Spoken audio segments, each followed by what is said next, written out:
So this is the Year 11 chemistry test for looking at covalent, ionic and metallic compounds and also banging in there some mole calculations.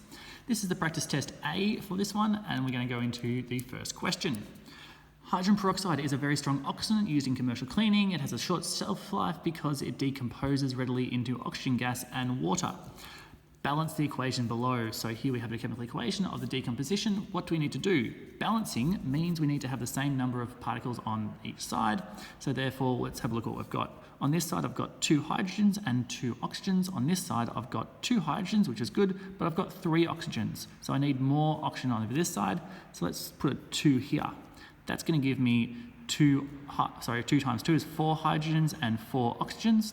Then this side, then I need to look at it in terms of my oxygens now aren't balanced, but I've got 4 and 3. If I put a 2 here, I'm going to end up with 4 hydrogens. I've got 2 oxygens plus 2 oxygens, which means there's a 1 here. And I probably don't need to write anything in that one because it's just space. But there's my balanced equation for that, making sure I have the same number of hydrogens and oxygens on my reactants as I do my products. Question number B is draw the valence structure showing both bonding and non-bonding pairs for hydrogen peroxide, water and oxygen gas. So let's go over here, and I've got my Lewis dot structure for my working out. And there are my Lewis dot structures because that's how many electrons are in the valence shell of my molecules. If I need to know how to do that, I'd go to my periodic table. Hydrogen is in group 1, which is why it has 1 there. Oxygen is in 1, 2, skip a few, 3, 4, 5, 6, which is why I've got 6 electrons in my outside shell here. Now, let's put this together. Water is pretty straightforward. It's going to be the fact that there's going to be a bond here to hydrogen, and I've got non-bonding pairs of electrons, 2 of those there. My oxygen is pretty straightforward because I've got 2 bonding pairs here on each oxygen, so I'm going to end up with a double bond here. So therefore there's my oxygen. Hydrogen peroxide, on the other hand, is a bit more challenging because I need to work out how I can do that. I can see here my water is bonded here. If I have both of them bonded in my oxygen, I've got a double bond, so I've got no other bonding pairs. So it's going to end up looking like this, where I have my hydrogen bonded to oxygen, my oxygen bonded to oxygen, and then oxygen bonded to hydrogen. And therefore I have my bonding pairs and my non-bonding pairs shown.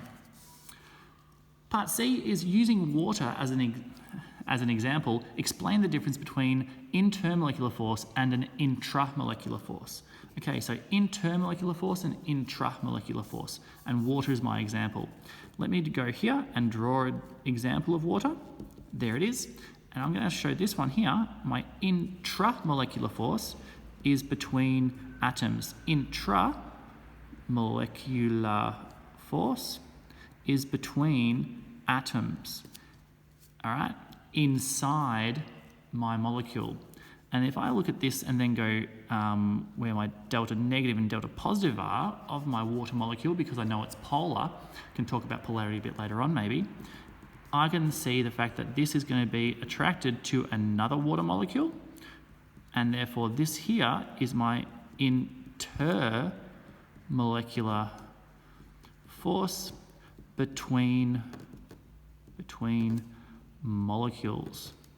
And that is the definition between, or the difference between inter, which is between molecules, and intra, which is between atoms inside a molecule.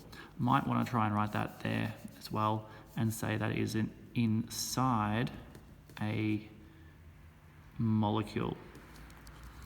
Okay, identify the intermolecular forces present in each of the molecules involved in this reaction. So hydrogen peroxide, what intermolecular forces is here? Well, it's polar because it's not symmetrical. So therefore, it's either going to be dipole-dipole or hydrogen bond, and it's going to be H bonds. It's going to be hydrogen bonds because of this hydrogen to oxygen bond.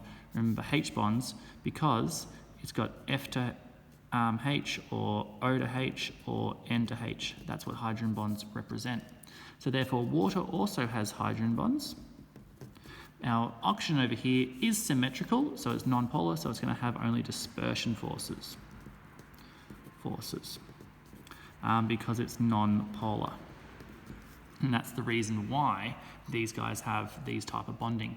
Now, I should say that water and hydrogen peroxide also have dispersion forces.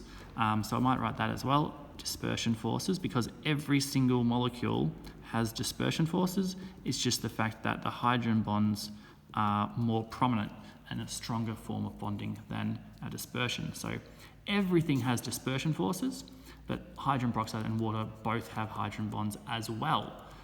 Oxygen only has dispersion forces, which makes it nonpolar. Okay, so use the information above to order the molecules from lowest to highest boiling point.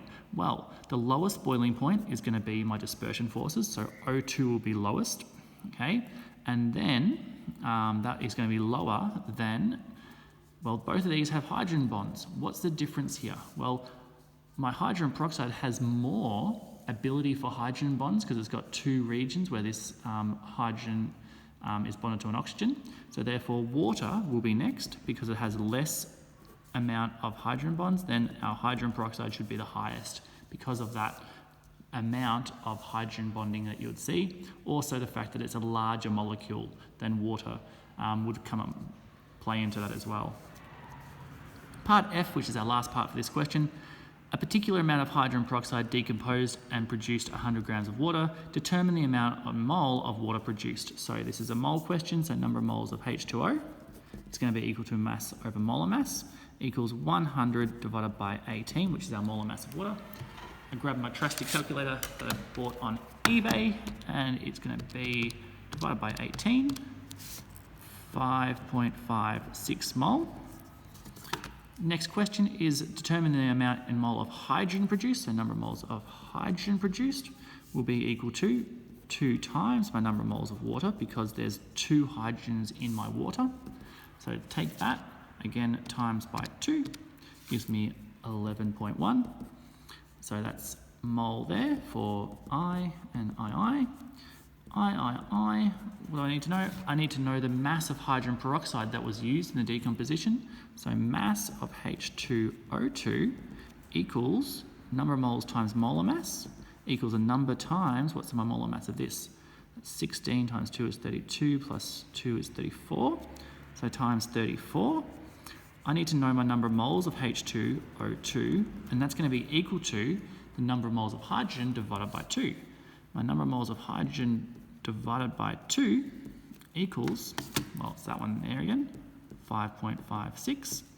So it's 5.56 times that. So therefore, divide that by 2, times that by 34. The answer will be 188.9 grams.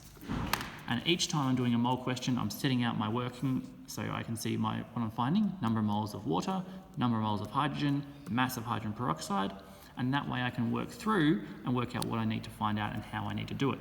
And that is the first question done and explained in about 8 minutes.